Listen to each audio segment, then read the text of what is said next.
광역적인 정비 추진이 필요한 곳을 노후계획도시로 지정해 본격 정비에 나섭니다.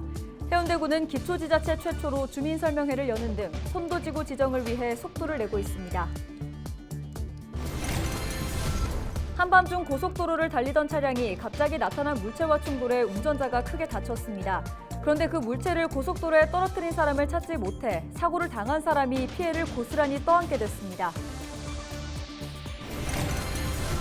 올여름 남부지방을 중심으로 연안과 내만 해역에서 평년 대비 1도에서 1.5도 내외 높은 수온이 나타날 가능성이 큰 것으로 나타났습니다.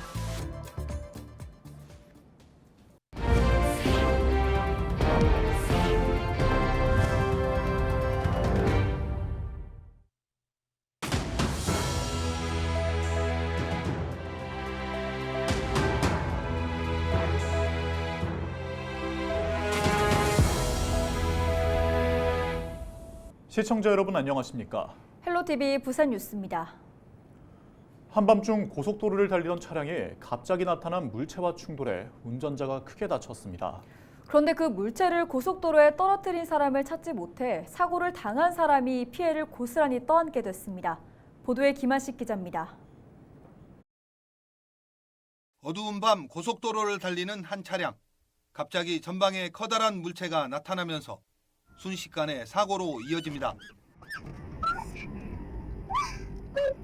고속도로를 달리던 차량이 도로 위 낙하물과 충돌한 건 지난 4월 26일 오후 7시 50분쯤 부산 울산 고속도로 해운대 송정 톨게이트에서 울산 방향 1.7km 지점이었습니다.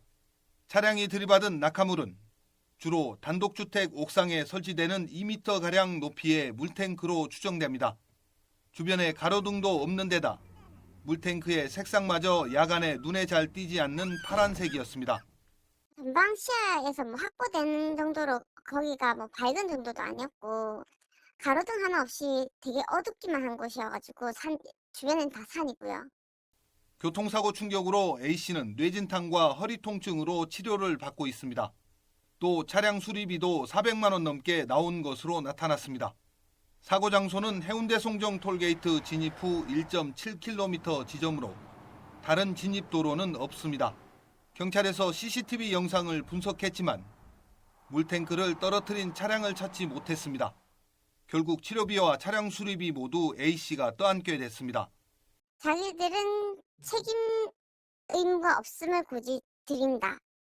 우리가 관리하는 시설물이 떨어져서 그렇게 사고 난 게 아니기 때문에 이에 대해 한국도로공사 측은 대법원 판례를 들어 보상이 어렵다는 입장입니다. 자신들이 설치한 도로 시설물로 인해 교통사고나 피해가 발생했을 경우는 보상을 하지만 낙하물에 의한 사고는 원인 제공자에게 책임이 있다고 밝혔습니다. 고속도로에 설치된 CCTV 영상 보존 기간은 통상 녹화된 날로부터 2, 3일가량. 결국 이 기간이 넘어서면서 물탱크를 도로에 떨어뜨린 사람은 찾기 어렵게 됐고 사고 당사자는 피해를 고스란히 떠안게 됐습니다. 헬로티비 뉴스 김한식입니다. 지난해 국토부에서는 조성후 20년 이상이 경과하고 면적이 100만 제곱미터 이상인 지역으로 광역적인 정비 추진이 필요한 곳을 노후계획도시 정비와 지원에 관한 특별법 적용 대상으로 선정했습니다. 22일 선도지구 지정 기준을 발표했는데요. 부산 역시 이를 기준으로 지정 준비에 나설 것으로 보입니다. 앞으로 남은 과제, 부산 부동산 시장에는 어떤 영향을 미칠지 연속 보도합니다. 오늘 첫 시간으로 선도지구로 지정되기 위해 속도전에 나선 해운대구의 분위기 보도합니다. 차선영 기자입니다. 부산의 첫 계획도시인 해운대 그린시티입니다. 1990년대 대규모 아파트 단지와 공공시설이 준공돼 지금의 모습을 갖췄습니다. 계획도시의 시간이 30년 가까이 흐르면서 건물과 기반시설은 노후화됐습니다. 공동주택 리모델링 등 여러 방식의 도시 재정비를 요구하는 목소리가 이어져 온 이유입니다. 안전 진단도 없이 한다 하니까 아무래도 스피디하게 추진될 수 있다라는 그런 기대감 때문에 리모델링에 싹 들어가 버리고 그런 재건축 쪽으로 상당히 기대를 하고 있죠. 앞으로 이 일대 노후 계획도시 정비와 지원에 관한 특별법을 근거로 도시의 활력을 높이는 재정비가 이루어집니다. 지난해 노후 계획도시 특별법 적용 대상지로 지정됐기 때문인데 해운대구는 속도감 있는 추진에 나섰습니다. 선도지구로 지정이 되면은 사업 진행 속도가 굉장히 빨라지고 또 성과를 낼 수 있습니다. 주민 동의를 높여서 이번에 선도지구로 지정되고 이 도시 재정비가 돼서 이 그린시티 도시 기능을 향상시켜서 해운대를 살기 좋은 도시, 오고 싶은 도시 해운대를 만들도록 하겠습니다. 지난달 27일 관련 특별법이 본격 시행돼 특별위원회가 출범했고 위원회 첫 회의가 열린 22일 1기 신도시 선도지구 선정 기준 역시 주민 동의율을 최우선으로 꼽았습니다. 표준 평가 기준을 활용하여 지자체가 공모를 통해 선도지구를 선정하게 됩니다.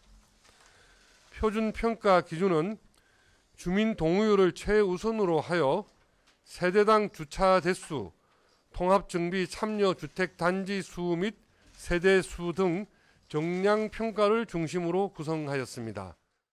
올해 선도지구로 지정된 지자체는 분당과 일산, 평촌, 중동, 삼본 일대 총 2만 6천 호 내외입니다. 정비 방향과 도시 기능 강화 방안, 인허가 절차 간소화 등 방침이 8월에 공개될 예정인데 국토부는 이들 선도지구의 정비 사업을 2027년 시작하고 2030년 입주 계획을 밝혔습니다.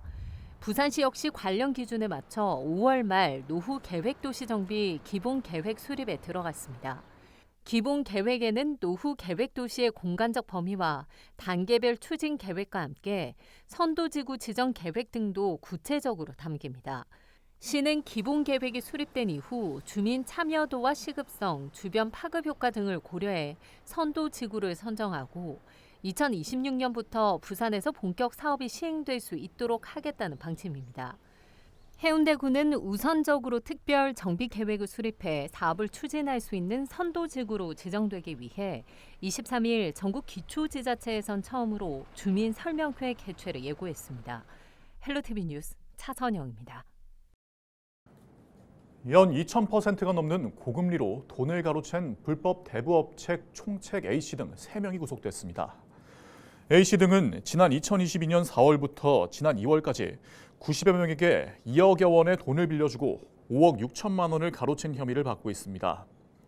일당은 평균 2,200여 %, 최대 연 16만 7천여 %의 살인적인 금리로 돈을 빌려줬습니다. 이들은 피해자가 기간 내 돈을 상환하지 못할 경우 협박을 서슴지 않았고 지인들에게 반복적으로 전화를 하는 등 불법 채권 수심까지 한 것으로 드러났습니다. 경찰은 연 20%가 넘는 이자를 요구하거나 이자 상환 대신 계좌와 유심을 요구할 경우 수사기관에 도움을 요청해야 한다고 당부했습니다. 배송 중 알아낸 비밀번호로 여성 고객의 집에 몰래 침입해 음란 행위를 한 배송기사 A씨가 경찰에 붙잡혔습니다. A씨는 지난 3월 혼자 사는 20대 여성 B씨의 집에 비밀번호를 누르고 들어가려다 들켜 달아난 혐의를 받고 있습니다. 경찰 추적 끝에 검거된 A씨는 가전제품 배송기사로 지난해 12월 B씨 집에 냉장고를 설치하며 비밀번호를 알게 된 것으로 드러났습니다. 경찰은 A씨는 같은 달 B씨의 집에 몰래 들어가 음란 행위를 한 것으로 보고 있습니다. 이와 더불어 또 다른 피해자가 더 있을 것으로 보고 추가 범죄 혐의에 대해 조사하고 있습니다.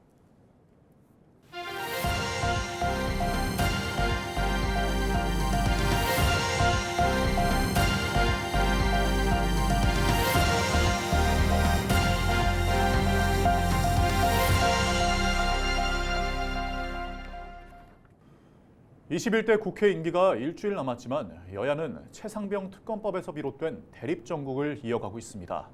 막판까지 극심한 대치전이 예상되는 가운데 쟁점에서 멀어진 지역 법안들은 자동 폐기를 앞두고 있습니다. 이세진 기자의 보도입니다.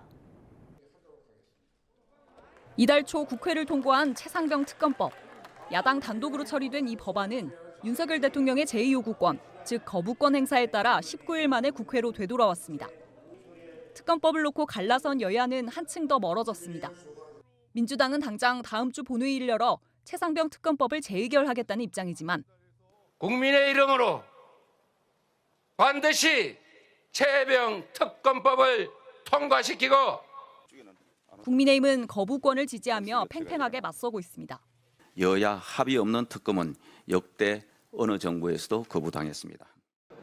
여야 갈등이 극으로 향하는 사이 21대 국회 남은 임기는 이제 일주일 남짓. 반면 처리하지 못한 법안은 16,000건에 달합니다. 이대로 21대 국회가 문을 닫게 되면 상임위에 발이 묶인 법안들은 자동 폐기 수순을 밟습니다. 여기엔 민생은 물론 지역 현안을 담은 법안들도 포함돼 있습니다. 수도권에선 주민 관심사인 메가시티 관련법이나 경기 북부 특자도 설치 특별법이, 강원에선 지역민 먹거리와 관련된 군급식 기본법과 폐광지역 특별법이 대표적입니다. 충남에서 밀어붙이던 석탄화력 폐지지역 특별법이나 주민 삶과 닿아 있는 전북 공공의대법, 전남 농안법 개정안도 마찬가지입니다. 고준위 특별법, 남해안권 관광진흥 특별법이나 산업은행 부산 이전 법안 같은 경상 부산권 현안 법안들도 골든타임을 놓치게 됩니다. 여야가 막판까지 대치전에 골몰할 경우 21대 국회 법안 처리율은 30%대에 머물게 됩니다. 폐기된 법안은 22대 국회에서 원점으로 돌아가 재발의해야 합니다. 헬로티비 뉴스 이세진입니다. 지난 12일 전북 정읍에서 검거된 태국 파타야 한국인 살인사건 피의자 이모 씨가 검찰에 넘겨졌습니다. 경남경찰청은 22일 살인사건 피의자 24살 이모 씨를 살인 방조 혐의가 아닌 강도살인과 사체 유기 혐의로 창원지검에 구속 송치했습니다. 강도살인죄는 일반 살인죄보다 형량이 더 무겁습니다. 경찰은 공범 2명 중 캄보디아에서 붙잡힌 공범 1명을 국내로 송환하기 위해 현지 경찰과 협의하고 있으며 공조를 통해 달아난 또 다른 공범 1명을 추적하고 있습니다. 거제에서 전 여자친구를 폭행해 숨지게 한 혐의를 받는 20대 남성이 피해자 사망 42일 만에 검찰에 넘겨졌습니다. 경남경찰청은 22일 상해치사 등 혐의로 20대 A씨를 검찰에 구속 송치했습니다. A씨는 지난달 1일 오전 8시쯤 거제에 있는 전 여자친구의 B씨의 원룸 비밀번호를 누르고 들어가 머리와 얼굴 등을 수차례 때려 숨지게 한 혐의를 받고 있습니다. A씨의 폭행으로 B씨는 외상성 경막 하출혈 등으로 전치 6주 진단을 받고 치료받다 지난달 10일 숨졌습니다. 한국케이블TV 방송협회가 1분기 지역 채널 우수 프로그램을 선정해 발표했습니다. 보도 분야에서는 고령화 사회의 모습을 보여준 LG 헬로비전 마산방송에 인구 700명 의령군 낙서면 주민들의 바람은 등 4건이 선정됐습니다. 또 정규 분야에서는 도시 곳곳에 숨겨진 예술작품을 찾아다니는 딜라이브 용산 케이블TV의 아트 앤 더 시티 등 3건이 수상했습니다. 특집 분야에서는 청년 인구 유출의 원인과 대책을 모색한 서경방송의 소멸시대 지방에서 답을 찾는다, 청년들아 돌아오라가 수상했습니다. 한국케이블TV 방송협회는 분기별로 종합유선방송사가 제작한 보도와 정규 프로그램 등에 대한 심사를 통해 우수 프로그램을 선정해 시상하고 있습니다. 국립수산과학원이 올여름 우리 바다의 수온이 평년 대비 1도 내외 높을 것으로 전망했습니다. 수가원은 해양 계절 예측 모델을 통해 산출한 결과로 올 여름에는 남부지방을 중심으로 연안과 내만 해역에서 평년 대비 1도에서 1.5도 내외 높은 표층 수온이 나타날 가능성이 클 것으로 전망했습니다.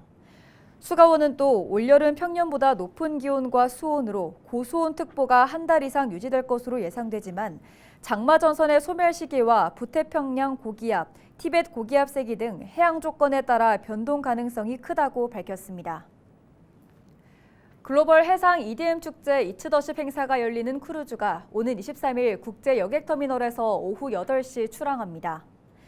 부산항을 모항으로 하는 크루즈를 타고 3박 4일간 운항하는 크루즈 위에서 세계적인 일렉트로닉 음악 아티스트들이 최신 음악을 보여줄 예정으로 국내외 2천여 명의 참가자가 승선할 예정입니다. 관광공사는 참가자 55%는 해외 탑승객으로 대만과 싱가포르 등 33개국의 관광객이 부산을 찾을 예정이라고 밝혔습니다. 부산관광공사는 크루즈 탑승객을 대상으로 부산 관광 홍보에 나설 계획입니다. EDM 축제 이츠더십 행사가 열리는 11만 4,500톤급 테마 크루즈는 부산에서 출발해 일본 나가사키항을 방문한 뒤 26일 부산으로 다시 입항하는 일정으로 운항됩니다. 이상으로 뉴스를 마칩니다. 함께해 주신 여러분 고맙습니다.